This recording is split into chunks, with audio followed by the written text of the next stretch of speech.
एक healthy person अपनी kidney को प्रोटेक्ट कर सकता है किडनी फेलियर से, किडनी फेलियर के कारणों से। क्योंकि अगर हम कारण को कंट्रोल में कर लेंगे तो बीपी नहीं होगा, शुगर की दिक्कत नहीं होगी, तो किसी की किडनी अपने आप खराब नहीं होगी। इस लेवल से ऊपर ही किडनी को नुकसान होगा, इससे नीचे नहीं होगा।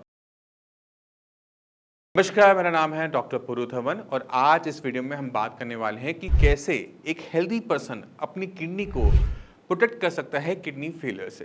क्योंकि आसपास, अपने घर के आसपास, रिश्तेदारों में हम बहुत सारे ऐसे लोगों को देखते हैं जिनकी किडनी खराब हो रही है और मुझे भी लगता है कि किडनी के पेशेंट बहुत तेजी से बढ़ते जा रहे हैं। तो आज इस वीडियो को बनाने के पीछे कारण यही है कि हम अपनी किडनी को बचा सके। तो शुरुआत करते हैं सबसे पहले किडनी फेलियर के कारणों से, क्योंकि अगर हम कारण को कंट्रोल में कर लेंगे तो मुझे लगता है कि उससे बेटर तरीका कुछ भी नहीं होता। अब किडनी फेलियर होने के जो 80% कारण है ना, 80% उसमें 40% है ब्लड प्रेशर और 40% है डायबिटीज।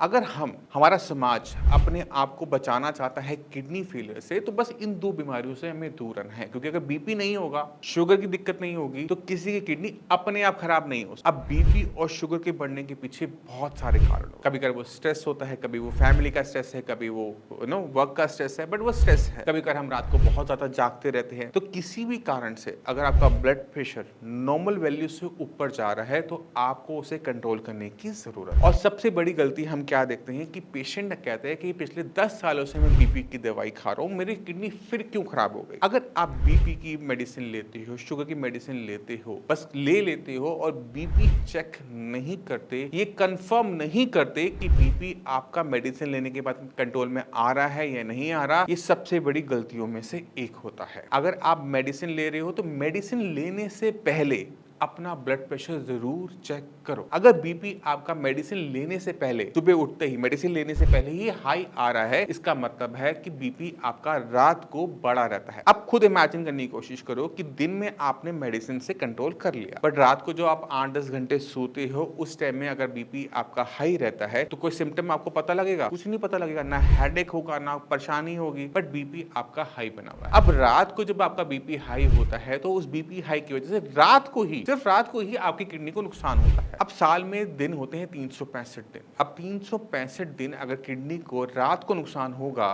तो उसके बाद कुछ ना कुछ रिजल्ट बनेगा। वो रिजल्ट क्या है? वो किडनी फेलियर ही है।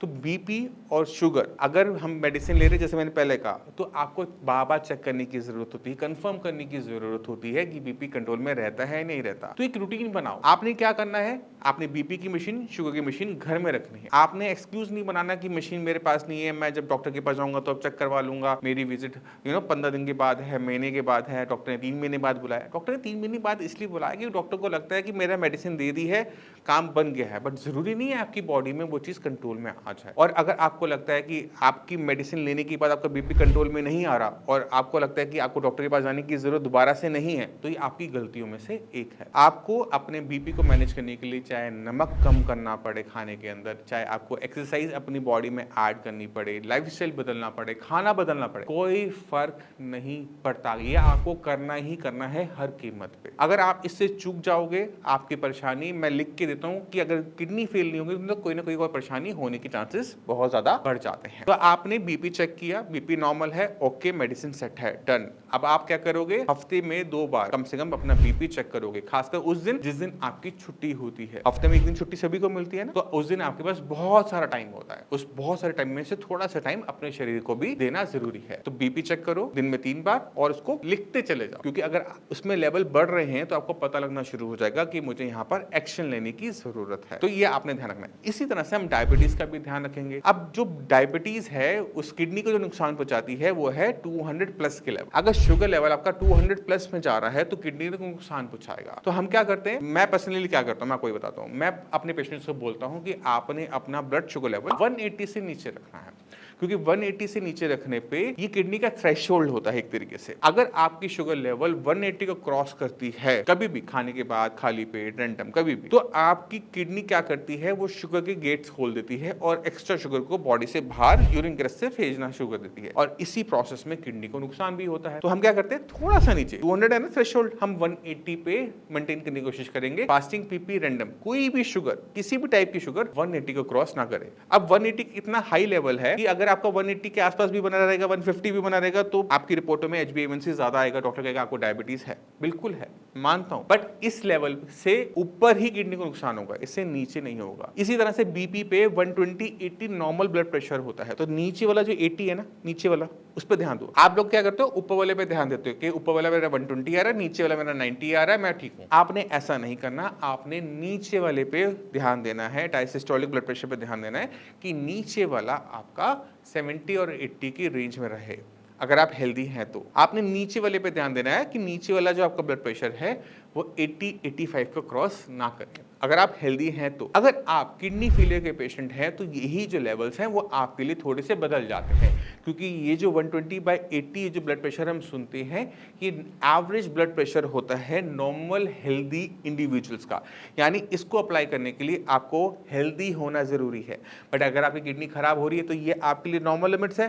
बिल्कुल नहीं। आपके लिए जो ब्लड प्रेशर है वो थोड़ा सा सब नॉर्मल रखा जाता है, यानी नॉर्मल रेंज से थोड़ा सा नीचे रखा जाता है। तो मैं अपने पेशेंट को क्या एडवाइस करता हूं पर्सनली कि अपना ब्लड प्रेशर 70-80 की रेंज में रखो, उसे 80 प्लस मत जाने दो। अगर वो 80 प्लस जा रहा है ना तो मैंने आपको डॉक्टर्स दे रखी हो, फोन करो, बताओ उनको मेरा ब्लड प्रेशर ज्यादा जा रहा है, तो वो मेडिसिन को ऐड करवाएंगे और आपके ब्लड प्रेशर को थोड़ा सा नीचे लेकर आएंगे कि वो 70-80 की रेंज में आराम से आ जाए। अगर हमने इन दो बीमारियों को कंट्रोल कर लिया ना तो 80% तो आप ये मान के चलो कि किडनी की जो खराब होने के चांसेस हैं वो खत्म ही हो गए ना। अब बचते हैं जो बाकी 20% के अंदर। 20% के अंदर जो कारण बनते हैं वो बनते हैं IgA nephropathy, polycystic kidney, lupus nephritis.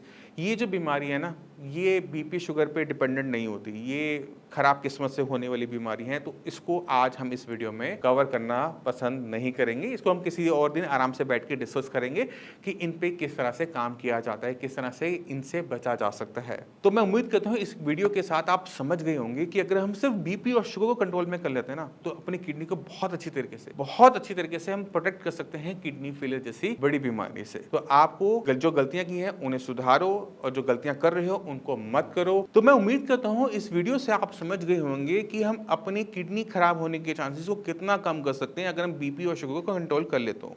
फिर भी आपके माइंड में कोई डाउट हो कि क्रिएटिनिन को कैसे डाउन करना है, यूरिया को कैसे डाउन करना है, तो मैं अवेलेबल हूँ, मेरी पूरी टीम अवेलेबल है, उनसे आप बात कर सकते हैं, मुझसे भी आकर मिल सकते हैं। अब इसी के साथ आपसे चलने की आज्ञा चाहूँगा। मिलते हैं अगली वीडियो में, तब तक के लिए नमस्कार।